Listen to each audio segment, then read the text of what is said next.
Good day. Welcome everybody. Brian Terry, and thanks for joining the Facebook Live event for June 26. Gonna give you folks a few minutes to come on in and get settled down. Today's agenda, I'm going to talk about conditions and which conditions qualify, answer questions regarding that, disability back pay, talk about some ideas about income, supplementing your income, kind of point you in the right direction of some things that I've seen that have worked for other people and some things that haven't. And then I'm going to give you an example of a case example of some extra benefits that our team has found for a member.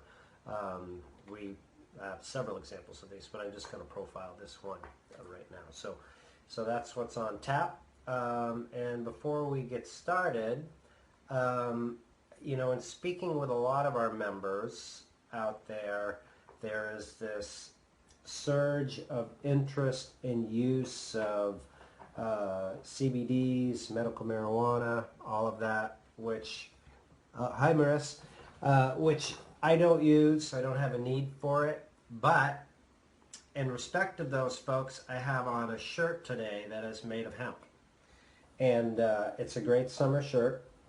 I'm not, an affiliate for this company that I bought this from, but it's a great summer shirt to wear when it's hot because it's not like cotton that, holds the moisture, and it's light and flowy, and I enjoy it. I've had it for a few years. So if you want to support the movement and you don't want to consume, don a garment.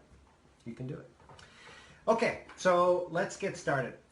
First thing is, we are today starting our 14th year here at the Disability Digest. We started June 26, 2006. Been an interesting run, but I want to thank all of you as members that are out there and those of you that are potentially going to be members, because it is your membership, your subscription here that makes it work. And although your membership is free, there's no charge for a Disability Digest membership. We operate like a radio or a TV station where we have this programming and hours and hours of courses that you can use. We are funded by sponsorship and by work that we do that doesn't have any financial, doesn't cost you anything. So we have authors that have promoted their books here. We've got sponsors from Google. We do work for Medicare, work for Social Security. So all of that and the funding associated with it allows you to have a free membership here. So enjoy, and our goal is to keep it going. So as of today, when we started, there was 192,000 people that are members here. So thank you. And if you enjoy the work that we do, hopefully you do, then tell some other folks. It'll make the world go round. Yeah, and as we grow, the thing that does help us grow is as we have more members, we attract more sponsors, and with that money, we are able to provide you with different or better programming. And most of this business is run by our members that are disabled, so it allows us to put people back to work. So we ask for your continued support in advance, and wish us well for the next 13, 14 years. So with that, what I've learned from this and helping others work through the maze of disability-related issues, which is to get on their disability benefits if they're not, or figure out if they can, and then once they're on their benefits, help them maximize it, is that the work that we've done in helping thousands of members has left clues. There are certain things that you need to do to get your disability benefits approved, and then there are certain things that you need to do to make sure that you maximize your disability benefits. And you can hear lots of those stories and interviews with experts that are here at the Disability Digest. And so what I do in these events is I collect some of the relative topics from the past week or so and share those, as well as some new stuff. So let's get on with the show.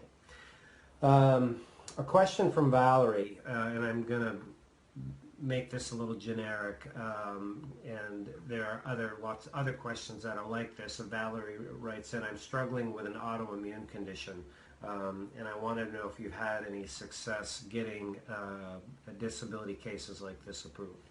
So the first thing that I would say to that is, for those that are wondering about their condition and they go out on the internet and they research and they find some Social Security regulation that says, yes, if I have lupus, then I qualify, or yes, if I have a bad back, I qualify.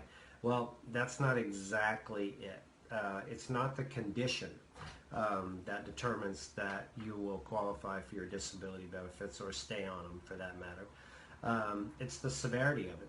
And that's the short answer. So the general rules for Social Security are that you have a condition that is being treated, and that still has limitations that prevent you from either doing any job if you're under 50, or the type of work that you've done if you're over 50. That's generally it. So if you look at conditions, there's diagnosis for an autoimmune condition like a lupus or a fibromyalgia. And it could be people that are diagnosed with those respective conditions, but they're still able to function. They're working every day, whereas there's other people that have diagnoses for these that they're not able to, and they would approve for disability. So it's not the condition, it's a severity, it's a treatment, and some other variables that are in there. Next question was back pay. And I put out a video this week about a few things to look at in your award letter, and even if you've been awarded a little while ago, it'd still probably be good to go back and review it. But somebody was confused as to how much money you can get, or how many months you can go back to collect your disability. And the exact question was, I thought SSA only paid back 1 year, and this was in response to a video that I put back. And the video showed a back benefit amount, I think it was like $68,000 in that particular one. So here's how it works. If you apply today and you've been out of work for, like, let's say 16, 18 months, you can go back a year if your medical records support it.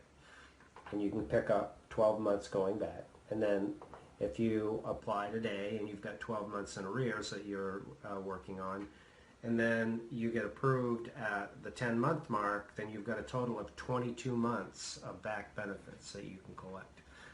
So that's the formula. It's how far you can go back to your onset date of disability, date that your condition and your medical records support that you're not able to work, all the way to when you're approved. Okay. This is a tip that I'm going to share with you, and I'm going through those of you for tips for those of you that are going through the disability approval process, and then in a moment I'll be on to those that have actually generic tips for everybody. But this is a tip that we had another great success story in this week that has helped speed up the approval process. There's few things that I've seen that have worked, and this is trending to be the best one. So, and it's worked recently for Kim, Greg, and Sara, and they have shared with me their story and how it's worked, and it's recorded. So in the replay here, if you scroll down below, you can listen to their respective stories and how it's been able to speed up their approval time, and then you can follow and their directions and tips to do it. So here's the general concept: is contacting a local representative, congressman, and explaining to them that you have applied for your disability benefits. You feel your case should have been approved, and list 2 or 3 reasons why. I've worked for 15 years in the same industry. I'm not able to do that type of work anymore. I have solid medical treatment consistently, and I have doctors that have written letters of support, and I feel I should have been approved. Is there anything you can do to help me out?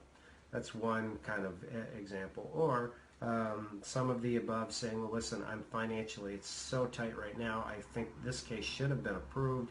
I'm having problems paying my mortgage. I have, if you've got kids at home and, it's going to be detrimental to their potential housing and their security, definitely communicate that.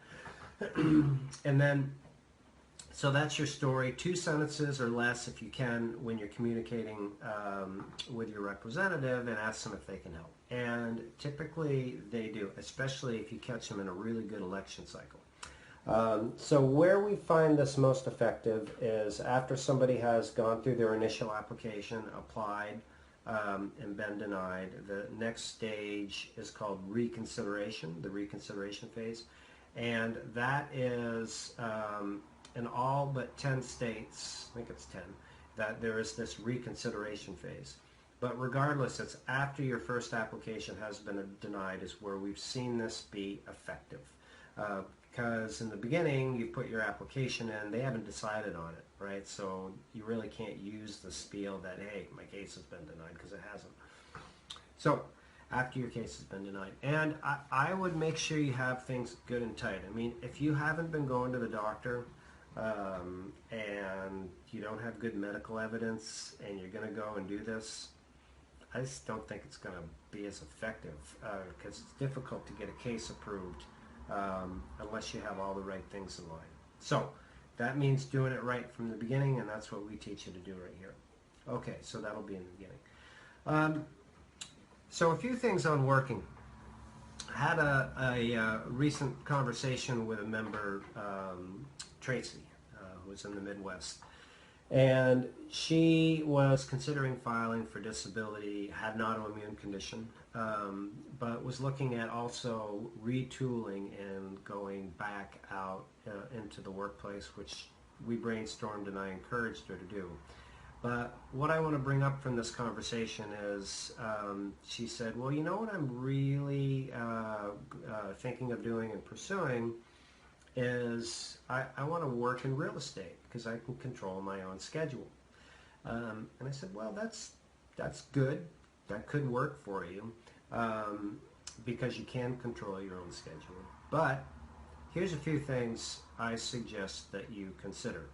With an autoimmune condition, sometimes, oftentimes, that condition will dictate what you can do. So if you've got a closing, or if you've got a showing, or you've got something going on, and you can't get in the game, then your likelihood of being successful as a real estate agent is going to be limited. It's going to be really hard for you to do it. So rather than do that, think about things that are not quite so transactionally time sensitive that you can do. I like the insurance business. Myself, I think the insurance business is great if you are working in insurance, whether it's health insurance or other aspects. Those transactions are sometimes time sensitive, but time sensitive like today or tomorrow or this week, where you have a proposal that you can get. And the way it's set up with a lot of the companies now in the insurance industry is, I mean, it's ideal to work from home. So that's where I kind of redirected it. So my point is this, is if you're thinking of doing something, really take the time to think through your condition and the compatibility of it. Because I don't know if she would have pursued this had we not had that conversation, but she could have gone through the whole real estate testing process, invested all that time, effort, energy, and money. Been tough. Continue to get questions in about working while waiting for your disability approval. The regulations say that yes, you can earn up to $1,080, but word of caution, those cases are so hard to get approved because Social Security will just look at, you know, you're working a little bit, you're doing a job with reasonable accommodations, you could probably work full-time somewhere. I'm not saying it's right or wrong, I'm just saying that's what we see in the marketplace. So if you're going through the process, be careful. And again, once you're approved, I think it's a great move if you can or desire to supplement your income. There's lots of things you can do out there. And we're excited to help people find different ways to do it. And on that note, I actually skipped a key part in our agenda here. We have 2 support groups on Facebook. One is to help people get approved. It's a closed group.